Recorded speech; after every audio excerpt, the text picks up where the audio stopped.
નમસ્કાર દર્શક મિત્રો અને મારા વાલા ખેડૂત મિત્રો। તો આજે આપણે વાત કરીશું કે આવનારા દિવસોમાં એટલે કે આવનારા સમયમાં ગુજરાતની અંદર કેવો વરસાદ પડશે, કેટલા દિવસની આગાહી છે અને ક્યાં કેટલો વરસાદ પડ્યો છે અને કેવું નુકસાન થશે વરસાદથી, કયા પાકને નુકસાન થાય છે તેની તમામ માહિતી તો વિડીયોમાં બન્યા રહેજો। હું છું રોજેસરા જયેશ, મારી યુટ્યુબ ચેનલમાં તમામ દર્શક મિત્રોનું સ્વાગત છે। તો મિત્રો ચેનલમાં નવો હોય તો ચેનલને સબસ્ક્રાઈબ કરજો, વિડીયોને લાઇક કરજો, શેર કરજો, વિડીયોને હાઇપ કરજો અને મિત્રો કમેન્ટમાં જણાવજો કે તમારી વિસ્તારમાં અથવા તો તમારી બાજુ કેવો વરસાદ છે। તો ચાલો મિત્રો આપણે વિસ્તારથી વિડીયોમાં વાત કરીએ કે જે વરસાદ છે એ આપણે કેટલા દિવસથી ચાલુ થયો હતો, કઈ તારીખે ચાલુ થયો હતો। તો મિત્રો વાત કરીએ તો ગુજરાતની અંદર મિત્રો આજે મિત્રો 1મી તારીખ છે। તો મિત્રો આપણે જે ગુજરાત રાજ્ય છે તેમાં 16-17 તારીખથી જે વરસાદો પડ્યા હતા, એટલે કે 17 તારીખથી વરસાદો ચાલુ થઈ ગયા હતા અને 17થી આજ સુધી 21 તારીખ છે, એટલે મિત્રો આજે 5 થી 6 દિવસ થઈ ગયા છે વરસાદી વાતાવરણ એટલે કે વરસાદી માહોલ ગુજરાતમાં છે। તો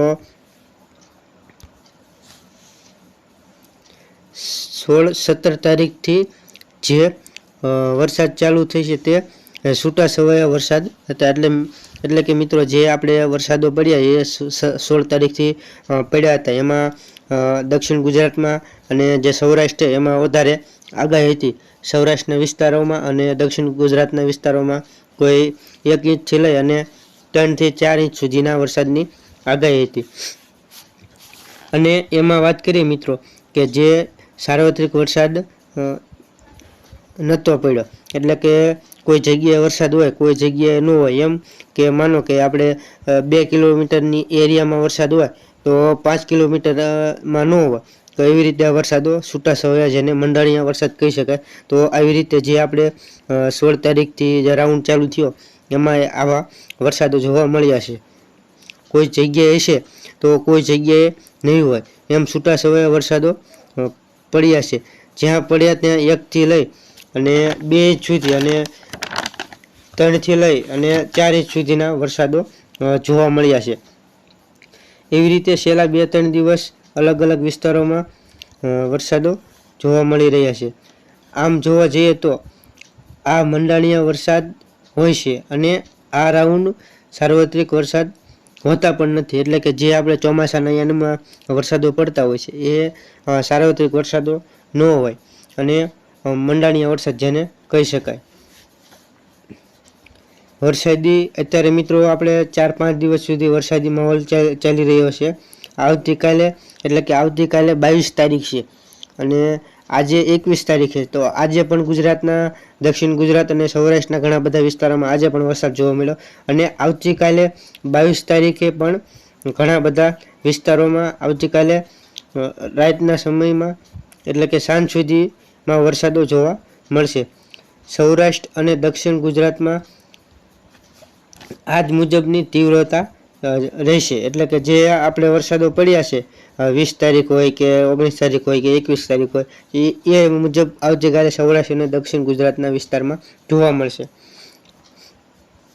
અને મિત્રો બીજી વાત કરીએ કે જે આપણે 23 થી 27 તારીખ સુધી છૂટા છવાયા વરસાદો જોવા મળશે અને એમાં પણ ઝાપટા ચાલુ જ રહેશે, એટલે કે જે 22 તારીખ સુધી આવી તીવ્રતા જોવા મળશે, પછી 23 તારીખ આવે એટલે 23 તારીખથી જે વરસાદની તીવ્રતા છે એમાં થોડો ઘણો ઘટાડો આવી શકે, પણ મિત્રો જે ઝાપટા છૂટા છવાયા ઝાપટા ચાલુ રહે તેવી શક્યતાઓ છે। અને 28 તારીખ પછી એક મોટા વરસાદની શક્યતાઓ છે, એટલે કે 28 તારીખ પછી વરસાદનો મોટો રાઉન્ડ આવે તેવી શક્યતા છે। અને મિત્રો હવે ચોમાસાની વિદાયની વાત કરીએ તો કચ્છ અને ઉત્તર ગુજરાતના અમુક વિસ્તારોમાં એટલે કે અમુક ભાગમાં વિદાય ચાલુ છે અને સૌરાષ્ટ્ર અને દક્ષિણ ગુજરાતમાં હજી થોડા સમયની વાર લાગશે અને એમાં હજી ખૂબ સમય થોડોક બાકી છે ચોમાસાના વિદાયમાં। અને જો આ વચ્ચે બંગાળની ખાડીમાં એક સિસ્ટમ બને તો આ સિસ્ટમ ગુજરાત તરફ વળે અને ગુજરાતમાં એન્ટ્રી થાય, સિસ્ટમ ગુજરાત તરફ જાય તો એક ભારે વરસાદ ગુજરાતમાં પડી શકે છે તેવી પણ એક શક્યતા છે। અને જે મિત્રો આપણે દક્ષિણ ગુજરાત દક્ષિણ ગુજરાતમાં પણ અત્યારે વરસાદ નોંધાયો છે. 1 ઇંચથી લઈ અને 3 ઇંચ સુધીના વરસાદો પણ જોવા મળ્યા છે. સૌરાષ્ટ્રમાં પણ આ જ મુજબ કોઈ જગ્યાએ વરસાદી ઝાપટા પડ્યા છે, તો કોઈ જગ્યાએ 2 ઇંચથી લઈ અને 4 ઇંચ સુધીના પણ સૌરાષ્ટ્રમાં વરસાદો જોવા મળ્યા છે. જેમાં સૌરાષ્ટ્રની વાત કરીએ તો જે આપણે બોટાદ છે, ભાવનગર છે, પછી સુરેન્દ્રનગર છે, મોરબી છે, રાજકોટ છે, એવા ઘણા બધા વિસ્તારોમાં પણ વરસાદી ઝાપટા અને વરસાદો સારા એવા પડ્યા છે. અને મિત્રો ભાવનગરની વાત કરીએ તો ભાવનગરનો જે મહુવા તાલુકો છે તેમાં ખૂબ સારો વરસાદ પડ્યો છે અને એમાં 2 ઇંચથી લઈ અને 4 ઇંચ સુધીના પણ વરસાદો જોવા મળ્યા છે. અને અમદાવાદમાં પણ વરસાદો જોવા મળ્યા છે, મધ્ય ગુજરાતમાં પણ જોવા મળ્યા છે અને ઉત્તર ગુજરાતમાં કોઈ એવા ખાસ વરસાદો જોવા મળ્યા નથી. પણ મિત્રો દક્ષિણ ગુજરાત છે, સૌરાષ્ટ્ર એવા જે વિસ્તારો છે એમાં 3 ઇંચ સુધીના વરસાદો પણ પડ્યા છે. તો મિત્રો અમે વાત કરી કે જે આ વરસાદો પડ્યા છે અને આવનારા સમયમાં વરસાદો પડવાના છે તેનાથી જે ખેડૂતનો પાક છે તેમાં કેટલું નુકસાન થઈ શકે છે. તો મિત્રો તેની વાત કરીએ કે જે અત્યારે જે વરસાદ પડ્યો છે તે ભાવનગર જિલ્લાના મહુવા તાલુકામાં જે ખેડૂત મિત્રોએ આપણે મગફળી વાવી હતી, એટલે કે સિંગનું વાવેતર કર્યું હતું, જેને આપણે મગફળી કહી શકીએ, તેના મિત્રો ખેડૂતે હાર્વેસ્ટિંગનો સમય હતો અને ઘણા બધા ખેડૂત મિત્રોએ જે મગફળીના પાથરા આવે તેને ઉપાડી અને પાથરા કર્યા હતા.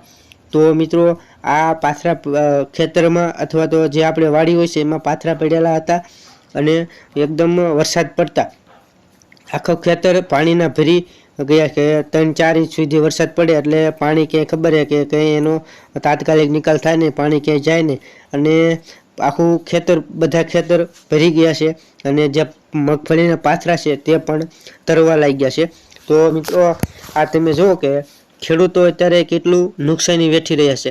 અને જ્યારે ખેડૂત મગફળીનું રજીસ્ટ્રેશન કરે ત્યારે ખેડૂતના ફોનમાં મેસેજ આવે, સેટેલાઇટ દ્વારા રજીસ્ટ્રેશન થતું હોય તો મેસેજ પડે છે કે તમારા ખેતરમાં મગફળી નથી. તો મિત્રો આ એક સરકારને જોવા જેવી ખાસ બાબત છે કે જ્યારે વરસાદ પડે અને ખેડૂતનો પાક છે એ નુકસાનીમાં આવતો હોય છે, તણાઈ જતો હોય છે અને ખેડૂત પાયમાલ થતો હોય છે, ત્યારે સેટેલાઇટના માધ્યમથી ખેડૂતના ફોનમાં, મોબાઈલમાં પણ એવો મેસેજ આવવો જોઈએ કે તમારો જે પાક છે અત્યારે તમારા જે ખેતરમાં ખૂબ મોટું નુકસાન થયું છે વરસાદના કારણે, આખું ખેતર પાણી થઈ ગયું છે, તો આમાં તમને સહાય મળવા પાત્ર રહેશે. આવો પણ એક મેસેજ સરકાર દ્વારા કરવો જોઈએ જેથી કરી ખેડૂતને આર્થિક રીતે મદદ થઈ શકે.